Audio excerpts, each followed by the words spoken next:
어느 날 베드로가 수리아 안디옥에서 이방인들과 함께 식사 교제를 하고 있었습니다.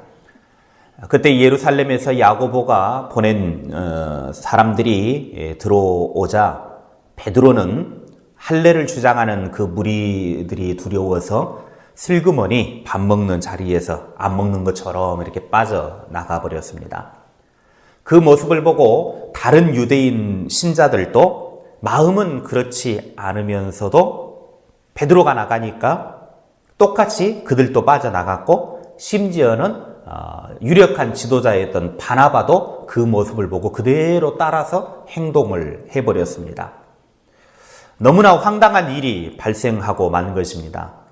그것을 바울이 목격을 했습니다.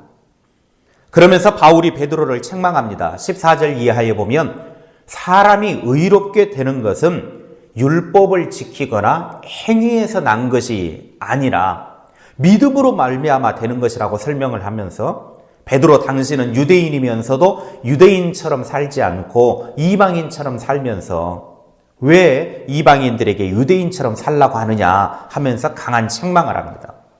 복음대로 살지 못하는 베드로를 바울이 강하게 질타를 하고 있습니다.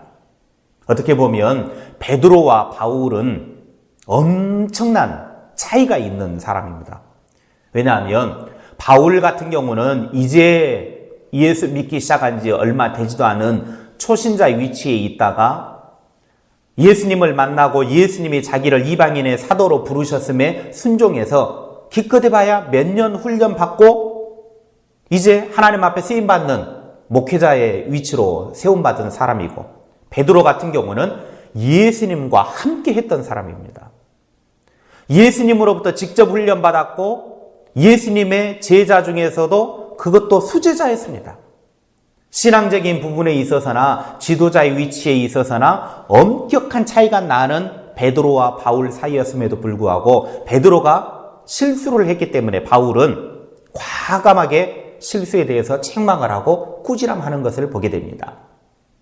바울이 베드로를 책망한 것은 이방인들과 함께 거리낌 없이 식사를 하다가 예루살렘에서 바울 일행이 온다고 하니까, 유대인들이 온다고 하니까, 야고보가 보낸 사람들이 온다고 하니까 슬그머니 빠져나갔고, 그로 인해서 주변 사람들이 유대인들과 바나바가 그것을 똑같이 따라했기 때문입니다. 솔직히 이방인들과 밥 먹는 것이 뭐가 문제입니까? 우리식으로 표현하면 예수 믿는 사람이 예수 안 믿는 사람과 밥 먹는 게 뭐가 문제입니까? 문제될 거 아무것도 없습니다. 그리고 안디옥에서 사역을 하고 있는 위치에 있는 사람들이기 때문에, 즉 이방인 지역에서 목회 사역을 하고 있는 사람들이기 때문에 그들을 만나는 것은 너무나 당연한 것입니다. 죄가 되지 않습니다. 그러나 유대인들이 온다고 하니까, 다른 말로 표현하면 믿는 사람들이 온다고 하니까 스스로 죄를 지은 것처럼 믿음의 사람답게 행동하지 않았다라고 하는데 문제가 있는 겁니다. 죄가 되지도 않는데 자기 스스로가 죄인처럼 그렇게 행동을 한 겁니다. 아, 이렇게 하는 것이 죄인된 모습이구나. 그래서 죄 안 지은 것처럼 슬그머니 빠져나가 버린 것이죠. 13절 끝에 보면 그들의 외식에 유혹되었다라고 그렇게 표현을 하고 있습니다. 이 말의 뜻은 베드로의 거짓된 행동에 주변 사람들이 유혹을 받아버렸다라는 겁니다. 거짓된 기만한 행동에 유혹을 받아서 따라 넘어가 버렸다라는 거죠. 이렇게 된 이유는 지금 베드로는 사람을 의식하고 있다라고 하는 겁니다. 베드로는 교회 지도자였고 훌륭한 예수님의 제자였음에도 불구하고 하나님을 의식하고 주님을 의식하는 삶을 살아야 하는 사람임에도 불구하고 주님을 의식하기보다는 사람의 눈을 의식하며 살고 있다 보니까 사람에게 잘 보이려고, 유대인들에게 잘 보이려고 슬그머니 이방인들과 밥 먹다가 빠져나오는 겁니다. 나는 그런 사람이 아니다. 사람에게 잘 보이려고 그렇게 빠져나왔습니다. 이것을 바울이 보고서 베드로를 책망하고 있습니다. 베드로는 주님에게 인정받으려고 예를 쓰는 사람이 되어야 되고 주님 안에 사는 사람이 되었어야 됨에도 불구하고 주님의 눈을 의식하기보다는 사람의 눈을 더 의식했고 사람에게 더 신경을 쓰고 있었다라고 하는 것입니다. 우리도 마찬가지입니다. 신앙생활 하면서 사람에게 인정을 받으려고 거룩한 모습을 보인다든지 거룩한 말을 한다든지 거룩한 어떤 행동을 다른 사람에게 보이려고 그렇게 해서는 안 됩니다. 우리 믿는 사람들은 하나님께 잘 보이려고 하나님께 인정받으려고 그런 삶을 살면 사람들에게는 자연스럽게 내가 그렇게 안 해도 보여지는 것입니다. 그러나 사람에게만 잘 보이려고 하고 하나님에는 안중에도 없고 그런 사람들은 백발백중 보나마납니다. 우리는 사람에게 잘 보이려고 의식하지 말고 하나님을 의식해서 주님에게 인정받으려고 예를 써서 주님 안에 사는 그런 믿음의 사람들이 됩시다. 갈라디아서 1장 10절에 바울이 말합니다. 이제 내가 사람들에게 좋게 하랴 하나님께 좋게 하랴 사람들에게 기쁨을 구하랴 내가 지금까지 사람들의 기쁨을 구하였다면 그리스도의 종이 아니니라. 사람에게 좋게 보이려느냐? 하나님에게 좋게 보이려고 그러느냐? 바울은 분명하게 말하기를 내가 만약에 사람들에게 좋게 보이려고 사람들에게 잘 보이려고 그렇게 했다고 하면 나는 그리스도의 종이 아니다. 나는 그런 사람이 아니다. 바울이 주님에게 인정받으려고 애를 썼고 주님 안에 살려고 발버둥 쳤습니다. 우리도 날마다 사람에게 인정이 아니라 하나님에게 인정받으려고 하는 그래서 바짝 하나님 앞에 엎드려서 하나님의 인정을 받으려고 애를 쓰는 그런 사람들이 되어야 합니다. 믿음의 사람들은 믿음의 사람답게 본을 보여야 됩니다. 오늘 보십시오. 베드로가 그렇게 행동하니까 다른 유대인들도 따라서 행동을 하고 심지어는 지도자격에 있는 바나바마저도 그 유혹에 넘어가가지고 똑같이 행동을 하고 있더라는 것입니다. 믿음의 사람들이 본을 보이지 않으니까 전도가 안 되는 것입니다. 이 시대에 전도가 안 되는 이유는 다른 것 없습니다. 복음이 안 전해져서요? 그들이 복음을 듣지 못해서요? 아니에요. 수도 없이 불신자들도 듣습니다. 그러나 그들이 복음 안에 들어오지 않는 이유는 믿음의 사람들이 믿음의 사람답게 살지 못하니까 그러는 겁니다. 갈라디아서 5장 9절 말씀에 적은 누룩이 온 덩이에 퍼지느니라 그랬습니다. 빵에 누룩이 하나 생겨서 썩어가기 시작하면 곰팡이 일기 시작하면요 그 빵 금세 다 썩습니다. 다 곰팡이로 채워집니다. 우리는 믿는 사람들은 세상의 누룩과 같은 존재입니다. 그런데 나쁜 쪽으로 썩어지는 누룩이 될 것인가 좋은 쪽으로 누룩이 될 것인가 내가 어떤 누룩이 되느냐에 따라서 주변에 미치는 영향력은 엄청나게 큽니다. 히틀러가 유태인들 600만 명을 살해를 했습니다. 이유는 두 가지가 싫어서 그랬답니다. 뭐가 두 가지가 싫었느냐? 유태인이 싫었고 여자가 싫었답니다. 유태인이 싫고 여자가 싫어가지고 600만 명이라고 하는 어마어마한 사람들을 살해를 했습니다. 그래서 히틀러는 사랑을 여자에게 준다거나 결혼한 일 없이 평생토록 그렇게 살았습니다. 히틀러가 이렇게 된 이유가 있었습니다. 그는 부모의 영향이었다고 합니다. 그의 부모가 어떤 삶이었는가를 우리에게 너무나 잘 보여주는 건 뭐냐면 아버지가 행상인이었기 때문에 물건을 떼가지고 이제 전국을 돌아다니면서 물건을 팔고 돌아다니고 이제 이렇게 하는데 아버지가 물건을 이렇게 이제 팔러 가면 뭐 하루 이틀 만에 들어오는 게 아니라 막 어쩔 때는 한 달, 두 달 있다가도 집에 들어오고 이렇게 하다 보니까 집에 있는 어머니가 여자 혼자 있으니까 너무나 외로운 겁니다. 너무나 외로워서 도저히 이렇게는 못 살겠다 싶어가지고 이웃에 가까이에 있는 유태인 남자하고 눈이 맞아가지고 불륜을 저지르면서 그렇게 생활을 합니다. 그래서 어린 히틀러가 어머니에게 이야기합니다. 어머니 그래서는 안 됩니다. 아무리 아버지가 밖에 나가서 오래 있다 이렇게 안 들어와도 그렇다고 그렇게 불륜을 하면서 그렇게 생활을 하면 안 됩니다. 그러지 마십시오. 어머니에게 이야기를 해도 안 듣는 겁니다. 그 외로운 마음을 누가 달래주는 겁니까? 결국은 그 유태인 남자가 자기의 외로운 마음을 달래주고 위로해주고 사랑을 해주니까 그냥 그렇게 사는 거예요. 그걸 보고 히틀러가 헷가닥 돌아버린 겁니다. 유태인 남자 불륜을 저지르는, 자기 엄마와 불륜을 저지른 그 유태인 남자, 그걸 보니까 유태인들 분노하게 되어지고, 그리고 여자는 가만히 내버려 두면 안 된다. 그래서 유태인과 여자가 싫어가지고 600만 명이라고 하는 유태인들을 학살하는 그런 일을 저지르고 만 것입니다. 어머니의 범죄, 또 유태인 남자와의 그런 불륜, 그것 때문에 히틀러의 마음에 살기가 넘쳐나게 되어졌고, 그 결과 인류는 히틀러 한 사람 때문에 엄청난 비극을 당해야만 했습니다. 한 사람이 어떤 마음을 품고 어떻게 살아가느냐에 따라서 엄청난 일들이 벌어지게 되는 것입니다. 세월호 선장 이준석 씨 어제 사형 구형을 받았지만 그 한 사람이 나중에 사형 딱 때리니까 뭐라 그럽니까? 지금까지는 나 잘못 없습니다. 막 그래놓고 사형 딱 하니까 이제 와가지고 눈물 질질 흘리면서 제발 용서해 주십시오. 제가 잘못했습니다. 살려주십시오.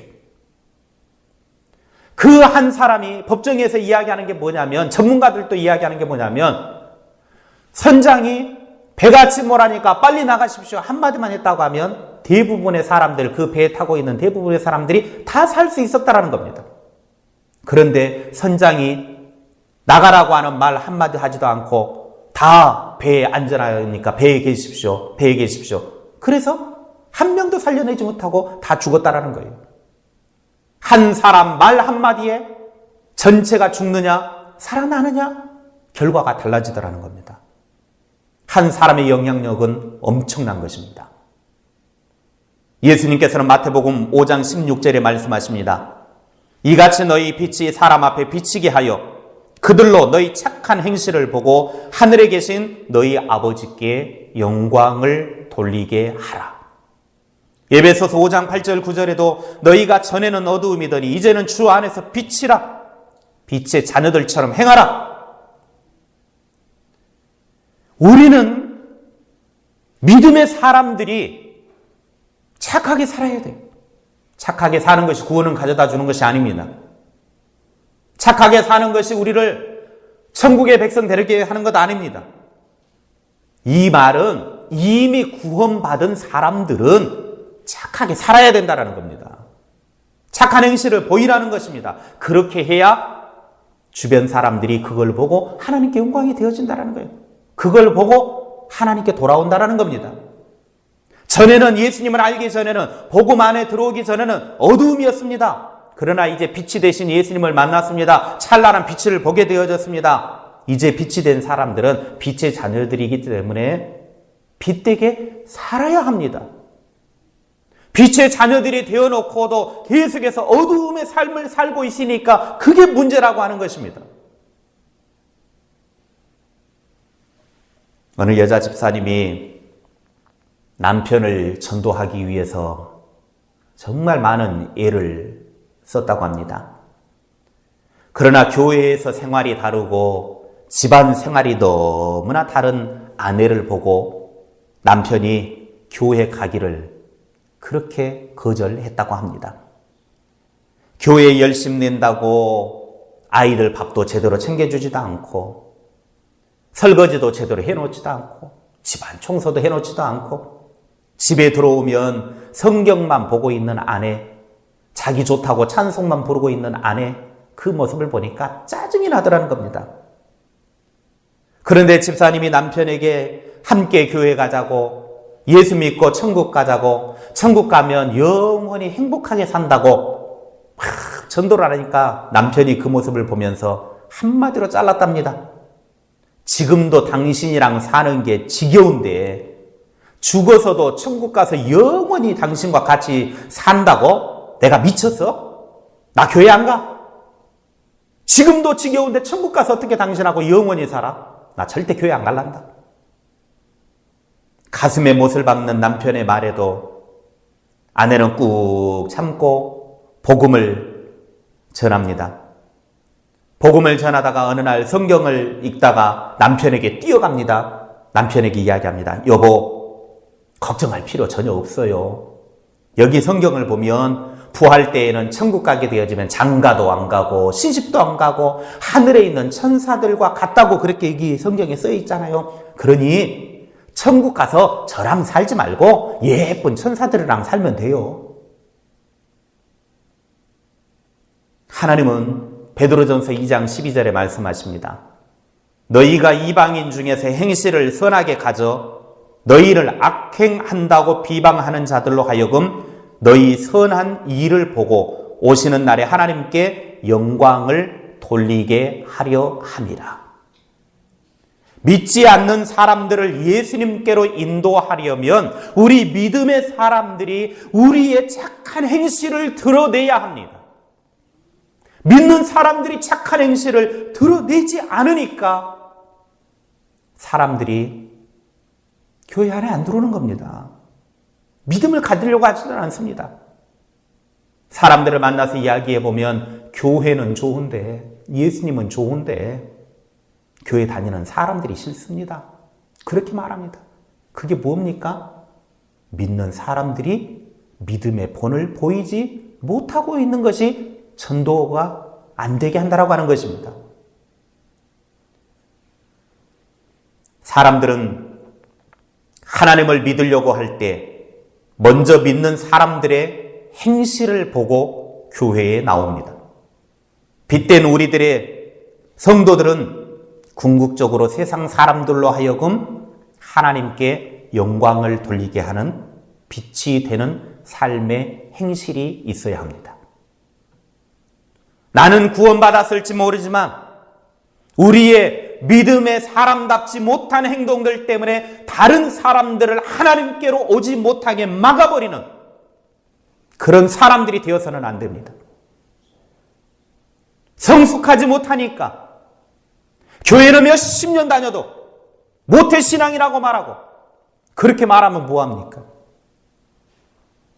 믿음은 오랫동안 했다고 하고 그렇게 말하지만 우리들의 행동이 그리스도인다운 삶을 살지 못하면 빛이 되는 삶을 살지 못하면 결국은 주변의 사람들을 하나님께로 나오게 하는데 방해자가 되어버리는 교회 안에 방해꾼이 되어버리는 것입니다. 빛된 우리 성도들은 늘 언제나 내가 구원받은 것으로 만족하지 말고 하나님이 나를 구원하시는 이유는 이제 나를 통해서 하나님의 복음이 전해지기를 원한 것입니다. 그래서 우리는 그 사명을 감당해야 합니다. 그런데 빛이 되지 못하고 오히려 어두움의 삶을 살고 그렇게 해서 사람들로 하여금 막아버린다고 하면 그것은 잘못돼도 너무 잘못된 것입니다. 예수님께서 가룟 유다를 향하여 차라리 나지 않은 것이 더 나았을 뻔했다. 차라리 그런 사람들은 좀 과격하게 표현하면 차라리 교회 안 나오면 더 나았을 뻔했다. 그 표현과 바꿔도 크게 부박하지 않을 것입니다. 개인은 구원받았을지는 모르지만 자기 자신은 구원받았을지 모르지만 그게 하나님 보시기에는 너무나 잘못된 행동이라는 것입니다. 우리는 믿음의 사람들입니다. 믿음의 사람들은 믿음의 사람답게 살아야 합니다.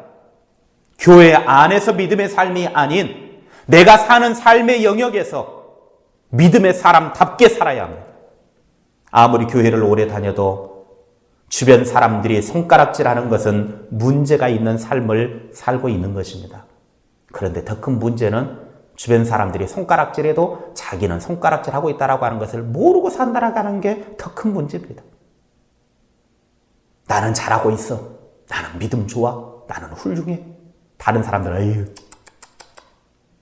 에휴. 우리 믿음의 사람들은 불신자들의 엄청나게 많은 눈이 주시하고 있다라고 하는 사실을 늘 인식해야 됩니다. 주변 사람들은, 불신자들은 믿는 사람들을 불꽃과 같은 눈으로 쳐다봅니다. 어떻게 하고 있는가 보자. 교회에 어떻게 하나 보자. 저 사람 어떻게 하나 보자. 여우 눈을 하고 지켜봅니다. 믿음의 사람이면 믿음의 사람답게 삽시다. 빛의 자녀이면 빛의 자녀답게 살아갑시다. 오늘 베드로는 믿음의 사람이면서도 믿음 없는 사람처럼 행동했습니다. 그것이 주변 사람들에게 영향력을 미쳐서 똑같이 따라하게 만들었다는 거예요. 오늘 저와 여러분이 믿음의 사람이면 믿음의 사람답게 행동하여 그 믿음의 삶이 주변 사람들에게 전파되어지고 그들도 함께 믿음으로 세워지게 하는 귀한 일에 쓰임받는 하나님의 사람들이 되시기를 주님의 이름으로 축원합니다.